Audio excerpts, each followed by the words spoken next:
এই টপিকটা হচ্ছে স্থানীয় মান এবং সংখ্যা প্রকাশ, অর্থাৎ স্থানীয় মানগুলোকে আমরা সংখ্যা প্রকাশ করব। এখানে যদি আমরা সংখ্যা প্রকাশ করি,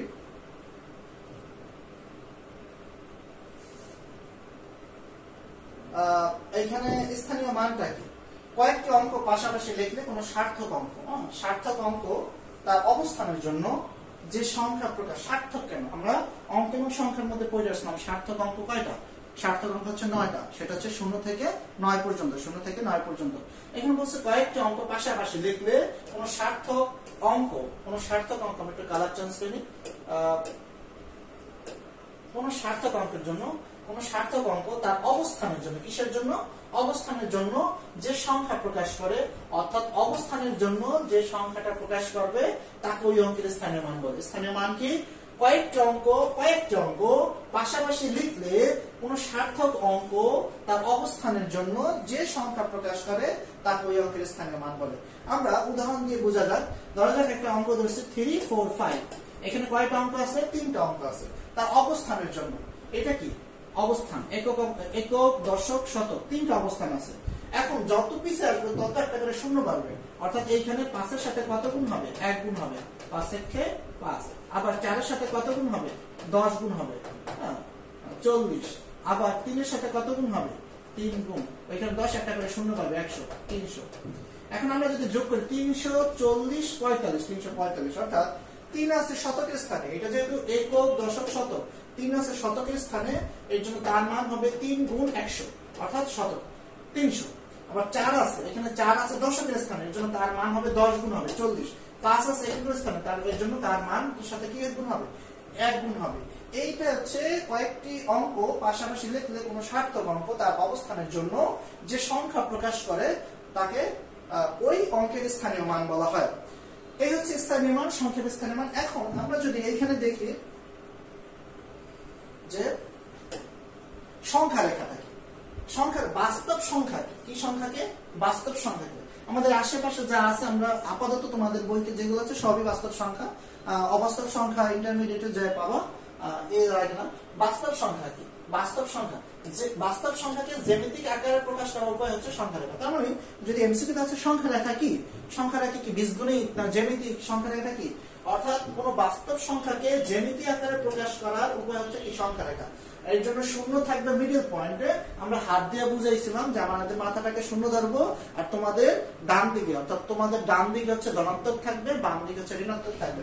এখন এইটা শূন্য, শূন্যের ডান দিকে ধনাত্মক থাকবে 1, 2, 3, 4, এই যে অ্যারো চিহ্ন দ্বারা বোঝাচ্ছে শূন্য থেকে শুরু হয়ে সংখ্যা কি, আমরা যখন জিরো লেকচার পড়াইছিলাম সেখানে শূন্য থেকে শুরু হয়ে অসীম পর্যন্ত চলে যাবে, আবার বাম দিকে মাইনাস পর্যন্ত অসীম পর্যন্ত চলে আসবে।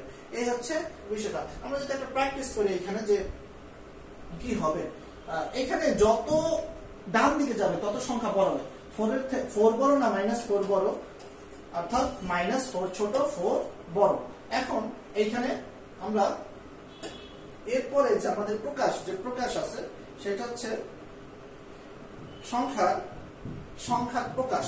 সংখ্যার প্রকাশটা আমরা এখানে দেখছি, সেটা এই অংশটুকু এখানে প্র্যাকটিসে চলে যায়, আমাদের অত কিছু দরকার নেই, শুধু লেখা থাকবে। যেমন পরীক্ষায় কিরকমের থাকতে পারে 2, 5, 6, 9, এটা কথার প্রকাশ করতে বলতে পারে। এখানে কত আছে, এখানে একক দশক শতক হাজার 2569 আছে।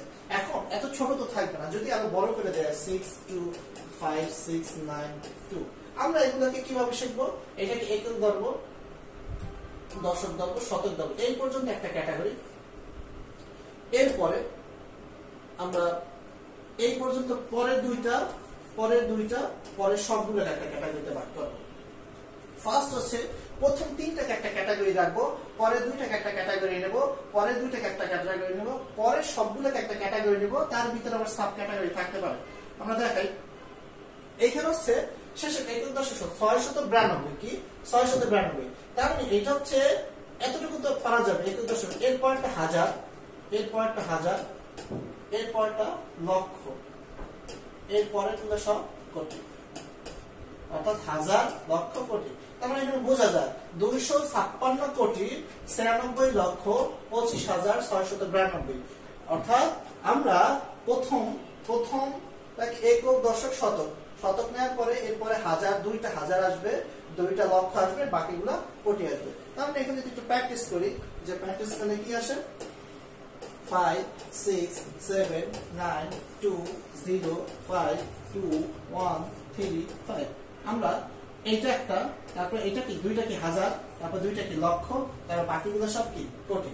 তার মানে আমরা এখান থেকে এই কোটির মধ্যে আবার একটু বড় আছে, কোটির মধ্যে আবার একক দশক শতক যাবে, একক দশক শতক হাজার। তার মানে 5679 কোটি, যেহেতু এটা কোটি, কোটি 5679 কোটি 20,52,135। তার মানে আমরা এখান থেকে শিখলাম কি একক দশক শতক, এরপরে দুইটা অঙ্ককে হাজার ধরবো, দুইটা অঙ্ককে কি ধরবো, দুইটা অঙ্ককে লক্ষ ধরবো, এরপরে বাদ বাকিগুলোকে সব কি ধরবো, কোটি ধরবো।